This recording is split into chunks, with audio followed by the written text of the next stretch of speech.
Vamos a empezar con la segunda charla. Bueno, la doctora Gisela Kluwak la va a dar de tratamientos osteoactivos. La doctora es médica, egresada de la Universidad Nacional de Rosario. Hizo su posgrado en medicina interna en la Universidad Nacional de Rosario y es especialista en reumatología y enfermedades autoinmunes. Fue jefa de residente del Hospital Centenario, instructora de reumatología en la carrera de posgrado en medicina interna, coordinadora del Departamento de Reumatología y Enfermedades Autoinmunes del Sanatorio de Delta de Rosario, licenciada en osteoinmunología, tuvo su maestría en osteología en el IDIM de la Universidad de El Salvador y bueno, es líder del equipo de servicios, esto es importante, es líder del equipo de servicios de enlace de fracturas del programa Capture Fracture lanzado por la IARC. Vale, recortamos ahí porque pusieron muchachos. Bueno, vamos a arrancar un poquito con lo que es la parte de introducción a tratamientos. No me pasa. Con la así se pasa. Bueno, pero primero quiero que veamos algunos números, ¿sí? De lo que es en sí, del impacto que tiene la osteoporosis. Fíjense que en esta pirámide invertida, cada uno de esos gráficos de mujeres equivalen a 2 millones de mujeres. Entonces, si vamos de arriba para abajo, vemos que hay 200 millones de mujeres con osteoporosis en el mundo. O sea, estamos hablando de una patología de altísima prevalencia. Vemos que menos de una de cada 5 pacientes reciben el diagnóstico. Estamos hablando entonces de una patología no solo de alta prevalencia, sino que encima está subdiagnosticada. A su vez, menos de una de cada 3, o sea, menos de una de cada 3 reciben tratamiento, aún después de una fractura. Y como si fuera poco, de esas pacientes que reciben tratamiento, menos del 50% sostiene el tratamiento más allá de los 6 meses. Entonces, estamos hablando de una patología de altísima prevalencia que está subdiagnosticada, que está subtratada y que encima los pacientes suelen ser muy poco adherentes. Entonces, estamos frente a un problema más que importante, ¿no? Por eso les quería hablar también un poquito en relación a lo que es la carga de la enfermedad en sí, para que entendamos un poquito la complejidad, porque siempre hablamos de osteoporosis, de tratamiento, cómo hacer el diagnóstico, y quería que viéramos un poquito más allá, ¿no? Entonces, ¿a qué nos referimos cuando hablamos de carga de la enfermedad? Primero, al impacto que tiene en la calidad de vida, o sea, de qué manera una fractura impacta en la calidad de vida del paciente, haciendo referencia a todo lo que es morbimortalidad, pacientes que pasan a ser dependientes, o sea, la pérdida de la independencia, ¿sí? Todo lo que conlleva, todo lo que hay atrás de una fractura en cuanto a la calidad de vida de nuestros pacientes. Pero por otro lado, cuando hablamos de carga de la enfermedad, también estamos hablando del impacto que tiene la patología en el sistema de salud en cuanto a costos económicos, que no es un dato menor. ¿Qué sucede en Argentina? Se hizo en el 2021 una auditoría, que es el LATAM Audit, que lo hizo la IOF, que es la International Osteoporosis Foundation, en donde se recabaron datos del impacto de la patología a nivel de Latinoamérica. ¿Qué pasó puntualmente en Argentina? Les quiero mostrar un solo dato. Puntualmente el tema del costo y de por qué es importante. Vamos a ver cuáles son los costos de las fracturas por fragilidad. Esto es, a ver, lo más actualizado que tenemos está hecho a 2021 y claramente se han movido un poco estos números, ¿no? Entonces, si prestamos atención, ay, perdón, ahí está. Vemos que el costo estipulado de una fractura vertebral para 2021 en dólares rondaba los $1.750. Si vemos cuál fue el costo directo calculado en esa época para lo que es fractura de cadera, rondaba entre 3.800 y 5.500 dólares. Ahora, fíjense cuál es el costo del diagnóstico, la diferencia que hay, en donde hacer un diagnóstico de osteoporosis rondaba entre los 150 y los 200 dólares. ¿Qué es lo que incluía? Básicamente, la consulta médica, la radiología, la densitometría y el laboratorio, o sea, todos los elementos que necesitamos para poder hacer una correcta valoración ósea. Pero fíjense la diferencia que hay entre lo que es hacer prevención primaria y prevención secundaria. Entonces, claramente el tratamiento va a ser mucho más económico, o sea, hacer un diagnóstico y un tratamiento oportuno va a ser mucho más económico, si se quiere, que cuando el paciente llega a la fractura y tenemos que hacer prevención secundaria. Ahora, yo les pregunto, ¿cuál es el objetivo del tratamiento? ¿Qué es lo que busco yo tratando este tipo de pacientes? ¿Es mejorar la densitometría ósea? Se voy a poner el foco ahí, la energía va a estar puesta ahí. ¿Es disminuir el riesgo de fracturas o es mejorar la calidad ósea? ¿Qué les parece que yo voy a estar buscando como médico tratante? ¿Veis?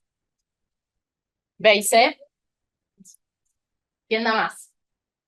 Vamos a levantar la mano. ¿Quién dice que hay que mejorar la densitometría ósea? Vamos, cuéntensela, levanten la mano. ¿Nadie? ¿Hacemos tratamiento con el objetivo de disminuir riesgo de fractura? Bien, 2, 4, 6, 7 manos, 8. ¿Mejorar la calidad ósea? Bien, menos manos. ¿Quién da más? El objetivo siempre va a ser que el paciente no se fracture, ¿sí? Pero a ver, va de la mano con A y con C. Vamos, o sea, están íntimamente relacionadas. Yo voy a tratar a un paciente con el objetivo de que no se me fracture. Y si ya se fracturó, para que no se fracture. Ese va a ser siempre mi objetivo. Pero por supuesto que si yo mejoro la densitometría, eso va a ir de la mano con la disminución del riesgo de fracturas, la probabilidad, y eso claramente ya está más que demostrado. Y en cuanto a mejorar la calidad ósea, por supuesto, cuando hablamos de osteoporosis estamos hablando de alteración tanto de la calidad como de la cantidad. Entonces, si yo logro mejorar esos dos parámetros, por supuesto que voy a estar también disminuyendo un poco el riesgo de fractura. Esta es media capciosa la pregunta, ¿no? Tipo multiple choice de facultad. Bueno, entonces ahora, Ceci, vos me podés sacar el aceptar de ahí, así se ve más grande. Gracias. Bueno, y ahora sí vamos a adentrarnos un poquito dentro de lo que son los tratamientos. Entonces, para poder entender cuáles son los targets terapéuticos, tenemos que tener presente cuáles son las células claves que tenemos a nivel óseo. Y básicamente son tres. Pero capucho. Perdón, estoy spoileando. Está. Tenemos esta célula verde que está acá representada, que es el osteoclasto, que es una célula grande, multinucleada, fenestrada, que tiene la capacidad de justamente producir todo el proceso de resorción ósea. O sea, entre comillas, va a estar como comiendo huesos si se quiere. Por otro lado, pero, no le agarro la mano, ¿no? Perdón. Por otro lado, tenemos estas células que están representadas acá en azules, que son los osteoblastos, que es la célula que va a estar formando hueso.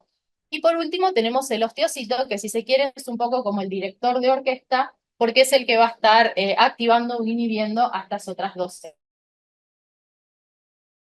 células, ¿sí? Todo esto forma lo que es la unidad básica de remodelado. Entonces, como les decía antes, tenemos dos grandes líneas terapéuticas cuando planteamos un tratamiento. Por un lado tenemos lo que son las drogas antirresortivas, que van a estar dirigidas contra el osteoclasto, o sea, contra la célula resortiva. Y de esa manera, si yo inhibo esta célula, lo que voy a estar haciendo es disminuir el proceso de resorción ósea. Entonces eso va a generar un balance positivo a favor de la formación.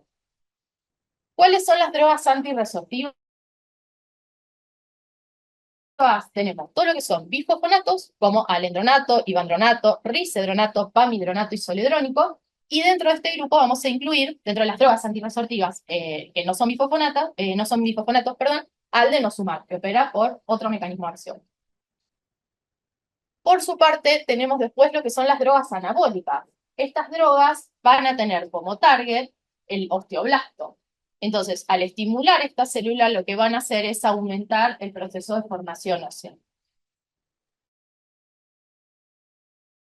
¿Qué drogas tenemos hoy disponibles como drogas anabólicas? Teriparatide y romosozumab. Básicamente tenemos estos dos mecanismos de acción, si se quiere, y contamos con este grupo de drogas. Ahora, la pregunta que suele surgir es, ¿cuánto uso cada una? ¿Sí? Que eso hay que tenerlo muy en claro, porque tenemos todo este abanico de posibilidades terapéuticas, pero uno tiene que ser muy preciso y poder entender en qué situaciones usar cada una. Y para eso les traje este cuadro que es de mis favoritos. Me encanta porque aporta muchísima claridad. Sí, es un cuadro de Curtis, en donde, fíjense, Acá a la izquierda tenemos lo que es la resistencia ósea. Primero que habla del concepto de resistencia. Y si se fijan, habla de masa y de calidad. O sea, lo que veníamos diciendo antes, cantidad y calidad del hueso.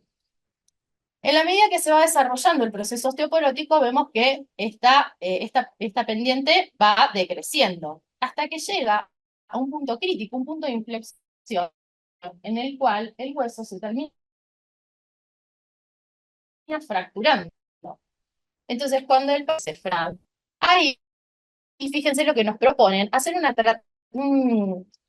terapia de rescate con una droga osteoformadora, o sea, con una droga anabólica, por un periodo de 1 a 2 años. ¿De qué depende esto? De la droga que se elija usar. Porque teriparatide hay que usarla por 24 meses y el romosozumab está aprobado su uso solamente por 12 meses. Acá van a ver que dice avaloparatide, pero no la tenemos disponible en el país. Entonces, una vez que uno inicia este tratamiento osteoformador, fíjense que el paciente hace como una especie de catch-up en donde rápidamente lo sacamos de riesgo y pasado eso entramos en un periodo de consolidación que ahí sí va a estar seguida por un bifosfonato. ¿Tá? ¿Cuánto tiempo? Bueno, se irá viendo. ¿Qué antirresortivo? También se va a ajustar a cada uno de los pacientes. Como decía Ceci anteriormente, los tratamientos, más allá de las guías, siempre tienen que estar individualizados para cada paciente.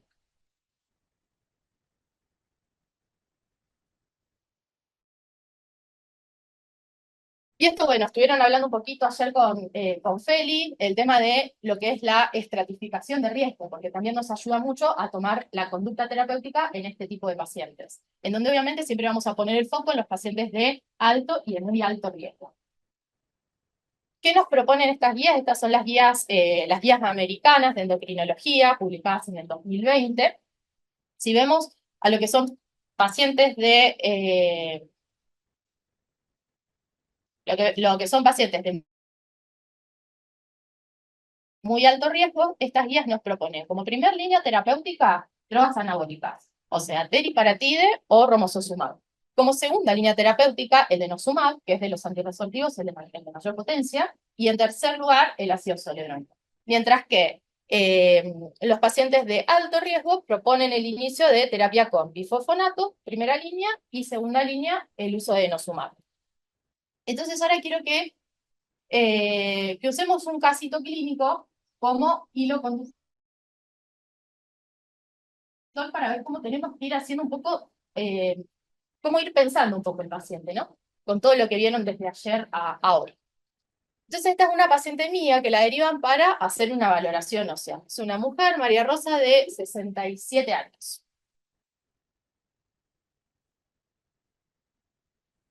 Ahí estamos. Como venimos, o sea, como vienen viendo en todas las jornadas, idealmente para poder hacer una correcta valoración ósea de un paciente, yo necesito tener una buena historia clínica con todos los factores de riesgo, esto que estuvimos viendo recién de causas secundarias, poder identificar esos factores de riesgo, y después necesito algunas imágenes, necesito una densitometría ósea, idealmente, necesito radiografías y también un metabolismo fosfocálcico, ¿no? Entonces vamos a ver un poco los antecedentes de María Rosa. Tiene una edad de menopausia a los 42 años, o sea, hizo una menopausia temprana, no hizo terapia de reemplazo, testa 1 para 1 no lactante,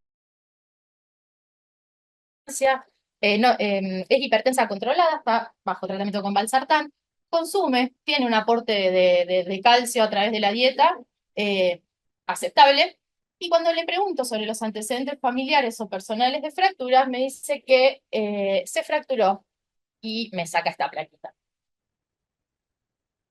¿Qué le tendría que preguntar yo a esta paciente? Lo primero que le tengo que preguntar cuando le saca acá. ¿Cómo fue la fractura? ¿Cómo fue la fractura y qué más? ¿Cuándo fue? Exacto. Porque a mí me cambia muchísimo. Si esta cirugía la tuvo hace 2 meses, no es lo mismo que si la tuvo hace 10 años. ¿Sí? Y también cómo fue, porque no es lo mismo que se caiga del techo que se tropiece con una alfombra y caiga a su propia altura. ¿Sí? Entonces, por supuesto que le hicimos todas esas preguntas. Ella refiere que se cayó en la calle, apoyó la mano y se fracturó, y que esto fue hace 5 años. Entonces, arrancamos con todo lo que es tu pedido de estudios. Esto es un paciente de vida real, no siempre nos autorizan, es una realidad, por más que las guías nos digan que idealmente tenemos que pedir la densitometría de columna y de cadera, no siempre pasa, entonces creo que uno siempre tiene que hacer lo mejor que puede con lo que tiene y no renegar tanto. Entonces, bueno, me tuve que elegir qué densitometría le pedía, por la edad le pedí la columna, y acá vemos una densitometría claramente descendida, con un L2-L4 de menos 3,5. O sea, tenemos una osteoporosis bien densitométrica, bueno, y también clínica, porque trae dentro de sus antecedentes esa fractura por fragilidad. Entonces, le pedí la radiografía de columna lumbar, esta es su columna. ¿Le llama algo la atención de esto? ¿Qué buscamos en la radiografía? Feli, vos, o sea, ¿sí? Claro, vos no tenés que responder. Buscamos fracturas, siempre buscamos el acuñamiento. ¿Sí? Eso que explicó hace un ratito Ceci, lo que es la clasificación de Jenner. ¿Ven algo acá? ¿Algún acuñamiento que les parezca algo grosero? Exacto. No tenía ninguna fractura, por lo menos en columna lumbar. Vamos a ver cómo viene la columna dorsal.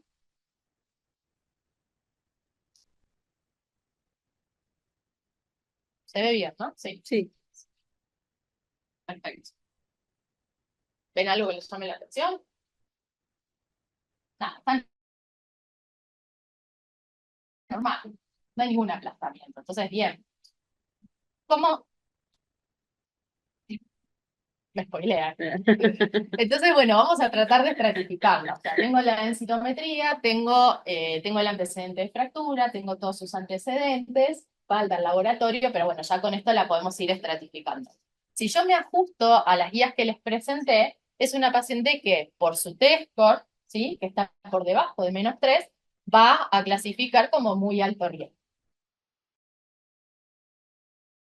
A esta paciente no le inicié tratamiento yo, sino que ya me viene con el antecedente de que, bueno, otro médico en ese contexto, o sea, cuando se fractura la muñeca, le inicia tratamiento con denosumab, ¿sí? Entonces, vamos a ver cómo fue la evolución de esta paciente en el tiempo. Ella se fractura en 2015, ¿sí?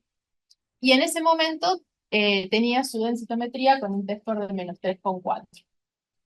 Entonces, el médico tratante arranca con denosumab a dosis estándar de 60 miligramos, donde claramente había tenido una ganancia muy representativa con esa droga, y por ese motivo, decidió secuenciarla, o sea, pasarla a ácido zoledrónico. Eso es un dato súper importante, recordar que el denosumab es una droga, es un anticuerpo monoclonal, anti-RANK ligando, que tiene un efecto reversible. Entonces, nunca lo voy a suspender de golpe, siempre lo tengo que secuenciar. Y siempre va a formar parte de justamente un tratamiento secuencial. No es que lo doy y digamos, mejora y me olvido, sino que siempre tiene que ir seguido por algún antirresortivo. En este caso, se eligió zoledrónico, dosis de 5 miligramos, una vez por año durante 2 años. Esta paciente en 2019, si vemos la densitometría, habría logrado mantener lo que ganó con el denosumab los primeros años, o sea, no siguió ganando, pero mantuvo, o sea, lo cual es exitoso, no se volvió a fracturar, y a partir de ahí sí le empiezan a pedir el cuello femoral. Pero ¿qué pasa? 2020 viene pandemia, el paciente desaparece. Y la empiezo a ver yo en 2022 con esto. Ahí sí las ven, ¿no? Ok. La paciente empieza con un dolor dorsolumbar agudo, atraumático. Le pedimos la placa y vemos eso. Entonces, ahí sí le pido el laboratorio fosfocálcico, que vemos que está normal, salvo el CTX que está un poquito aumentado, pero bueno, está en el contexto de una fractura aguda. Recuerden que yo acá no puse la imagen, pero siempre que vemos eso, idealmente, si tenemos la posibilidad de pedir una resonancia para poder identificar el edema óseo y corroborar que está en agudo esa fractura, es ideal, ¿sí? Pero si yo encuentro esa imagen en radiografía y el paciente está con un dolor agudo, digamos, ya sé que es agudo, ¿no? Le pido la densitometría ya de cuello, porque esa columna, digamos, con esas dos fracturas, por ahí no me va a ser muy representativa la densitometría, y había bajado un poquito, tenía un T-score de -2,2. Entonces, frente a esto, yo lo que me pregunto es qué conducta terapéutica, ¿qué les parece? Esto quiero que lo charlemos. ¿Tiene osteoporosis? ¿Por qué? Porque tiene unos genes. Exacto. Ese es el primer concepto. O sea, fractura por fragilidad es sinónimo de osteoporosis. Si yo miro la densitometría, ¿tiene osteoporosis? ¿Pero con qué me quedo? ¿Con qué concepto me quedo? Exacto, ¿sí? Porque justo ayer tuve un rechazo a una medicación y estuve tratando de hacerle entender al auditor esto, porque él me decía, tiene una densitometría normal, pero tiene 3 fracturas vertebrales, no es esta paciente, ¿no? Estábamos discutiendo por otra cuestión. Entonces, entender que, o sea, si nos remitimos a lo que es definición en sí de osteoporosis, es T-score menor a -2,5, digamos, osteoporosis densitométrica. Pero si yo tengo una osteoporosis, perdón, una densitometría con valor de osteopenia y una fractura por fragilidad de osteoporosis. Si tengo fractura de cadera o de columna ante trauma mínimo, es osteoporosis. No me importa el valor densitométrico que tenga. ¿Y eso por qué? Por esto que yo les explicaba de cantidad y calidad. Porque yo puedo tener una densitometría que no esté quizás tan detonada, pero sí lo está la calidad ósea. Entonces el paciente se fractura. Yo también tengo que, digamos, tratar eso, porque si no, se me va a seguir fracturando. Entonces, ¿qué les parece con lo que venimos viendo hasta ahora? ¿Cuál sería la opción terapéutica? O sea, de una paciente, 2 años de nosumab, 2 de soledrónico, pasa un tiempo sin nada, me aparece con estas 2 fracturas vertebrales en A1. Exacto. Acá volvemos a repetir un poquito. Sí, estamos como insistentes con el tema de la estratificación, pero fíjense lo mucho que nos ayuda. Esta paciente ahora va para atrás. Hace lo que quiere, tiene vida propia. Se inició tratamiento con teriparatide. Sí. Estamos, ahora, yo arranco tratamiento con teriparatide, pero parto de una densitometría que tiene un T-score de -2,2. Entonces, te doy la palabra, dale.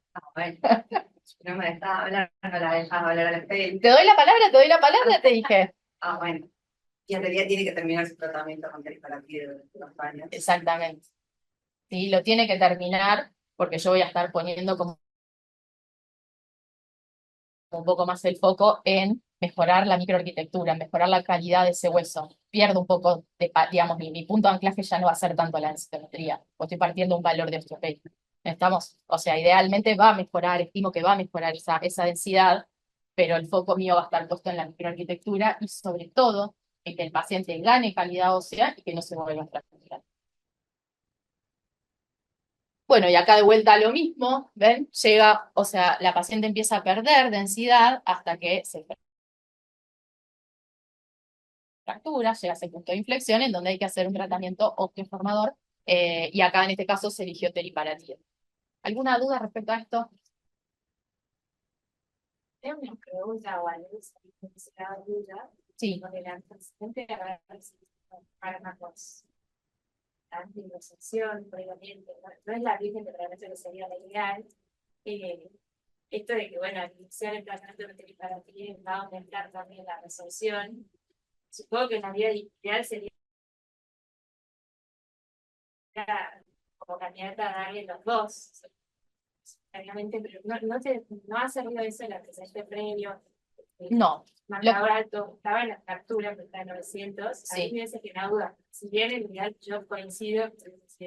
Mira, en realidad está demostrado, o sea, porque antes como, no sé bien de dónde sale un poco ese concepto, de que anteriormente uno miraba, ponía el ojo en cómo estaba el marcador de resorción y decíamos, ok, si el ZX está alto, entonces la paciente está súper resortiva, voy a elegir quizás hacerle un denosumab, un soledrónico. En realidad lo que se mostró, hay un artículo re interesante de Kaufman que habla justamente de esto y que va derribando un poco como mitos entre anabólicos y antirresortivos y te dice justamente que mientras más alto está el CTX, más efecto va a tener el teriparatide. Contrariamente a lo que uno piensa, o sea, ya uno por lo menos los que nos dedicamos un poco a todo lo que es la parte de osteología, no es un determinante ver el CTX. A la hora, digamos, de definir conducta anabólica o antirresortiva. Y esta paciente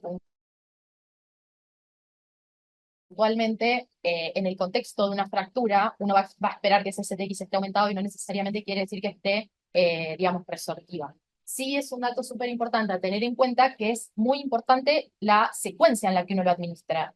Claramente, el anabólico va a responder muchísimo más en una paciente naive de tratamiento, pero son pacientes real world, digamos, estos son los que recibimos todo el tiempo y la gran mayoría ya vienen con un bifosfonato puesto.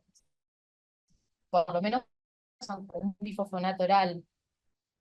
No sé si Eli, vos querías decir algo, sí. Porque en realidad lo que me parece interesante de ella es que las secuencias, por más de que empezó con el denosumab, pero después hizo el soledad. Entonces, yo creo que sería importante resaltar que, bueno, tal cual lo dice el data switch. Si el paciente hubiera venido con denosumab y vos ahí se decís, no, pero al final mejor le quiero poner el osteoinformador, ahí no va. Pero esta paciente hizo denosumab, después selló con soledad, entonces, en ese contexto ya había sellado el efecto rebote. Claro. Si vos querés, o sea, si hubiera estado con denosumab y se fractura, y vos decís, che, pero esto es falla denosumab, y decís, le quiero dar un anabólico, o sea, le podés agregar teriparatide, pero no podés suspender el denosumab. Entonces ahí harías como una terapia, una doble terapia, que bueno, ya imagínate que es un poco más complejo, ¿no? De hecho, los tratamientos combinados, Salteri con denosumab, lo que se ha demostrado es que no son prospectivos, sí aumentan densitométricamente, pero no hay un estudio que demuestre que disminuye el riesgo de fractura más que usar las drogas por separado. Entonces, en esto de las secuencias, si fueran ahí, primero Teri y después denosumab, si la densitometría fuera muy bajita, y decir, bueno, no me va a alcanzar solo con el soledrónico, ahí sería una buena opción, digamos. Pero en lo que es combinado, se usa como raras veces, por ejemplo, una fractura típica, ahí uno lo tendría que pensar, luego decir, bueno, viene con, no sé, denosumab, tuvo una fractura típica, ¿qué hago? Ahí sí le podés agregar Teri, porque puede tener... Son casos muy puntuales en los que uno decide hacer, digamos, doble terapia, teniendo la posibilidad. Y bueno, eso también es un concepto a veces que hay que tratar de desarrollar un poco, sobre todo en los auditores, que es con los que más nos cuesta, ¿no? De decir, porque a veces te dicen, che, pero no hizo un tratamiento previo, ¿por qué le estás dando, no sé, teriparatide o romosozumab? O sea, ¿por qué no arrancaste con un soledrónico? Entonces es muy difícil a veces desterrar un poco eso, pero hay muchísima evidencia eh, sobre esto y sobre la ganancia y la reducción del riesgo de fractura iniciando terapias anabólicas. ¿Alguna otra duda? Vale. Ceci. Vamos a pasar entonces un break, si no hay preguntas acá.